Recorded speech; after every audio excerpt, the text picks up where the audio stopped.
I had been on the school board, and after I lost the election at that time, then by like 90 votes, something like that, that Charles Cummings was very active with Progressive Board, and he was in charge of special education for the school district. And so then he came to me and told me, you know, that he would like for me to join. And then Tom Mann was one of the commissioners at that time, and he said, y'all just have a couple of meetings a year. Well, Tom Mann really didn't know that much about, didn't understand that much about the Progressive Board and all the functions at that time, and it has changed a great deal. It really has. And Mr. Johnson was the one that was the executive director at the time that I went on board. I'd been an aide there in the school district for special ed too, so I had a little bit of background from that. And we were located at that time on 22nd and Hiley, in the building that we just sold not very long ago. And we moved from there on the Highland. UCP needed some place, so we moved from there and went up on Dewey. And it was a beautiful old home that had belonged to one of Joseph Ubuntu's daughters. And then we've been on Frederick Avenue there at one of the big office buildings, and shared that building with with one of the churches. And then we've been then we were back on 22nd Street, and now we're in this very, very nice facility there on Woodbine.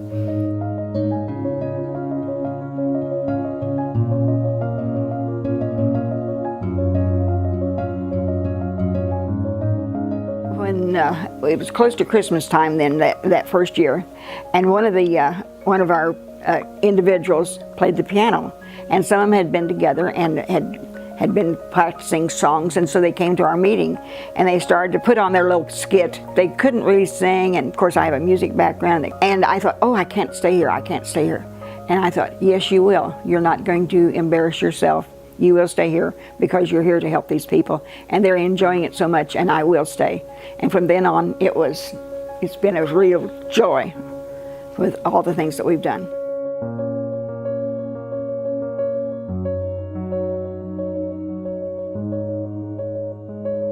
When I was on the school board, I had different seminars that I'd gone to. For instance, I went to Washington, D.C. one time, and it was about setting up bylaws, and it was a very, very good class. You can't go through life and that you're not learning something that you can share.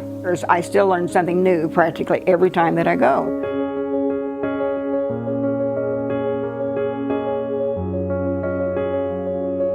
We have such a wide variation of lifestyles. We have bankers, we have construction people, we have all different types of business people, and so yeah, it's been very interesting, and everybody has something to offer from their walk of life.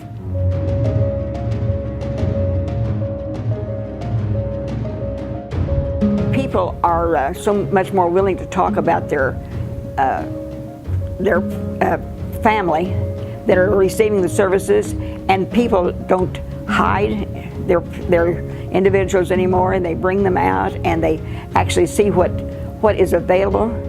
We had somebody come in and talk with them and what to do if they would become disabled, because many of the people are the guardians are older, and they may pass away before the individual does, so they need to be able to set that up. So yes, we have offered a lot of different opportunities that would make their life better for them. And once in a while there'll be one of our individuals will come and tell about the work he's doing, and it's wonderful to see that they are really helping them in many, many ways. They actually make a plan for what can help our individuals to have a more fulfilling life, and then that way they can plan what they want to do, and they really give them a lot of individual attention. And you don't just tell them, oh, you do this, this, and this, that you wait and ask what would they like to do. You know, it used to be that a Down syndrome person, that if they lived to be 10 or 12 years old, that's not true anymore. They live into their 60s, which is a wonderful thing. So it has to be of course, naturally with their parents, their guardians, but now also that there's other programs that makes life that much more interesting for them and makes their life more whole. And so I think for that reason, that's why they're living longer. I was an aide in the special ed department over at Benton High School, and one of our teachers that was Jim Mart, and part of his job was finding working places for some of our students that were in that special program. And Hoof and Horn was very, very supportive of hiring our individuals. You see more of that now today than what you did at that time. Imogene Shepard, who was on the Progressive Board when I first came on, was in charge of our department at Benton High School.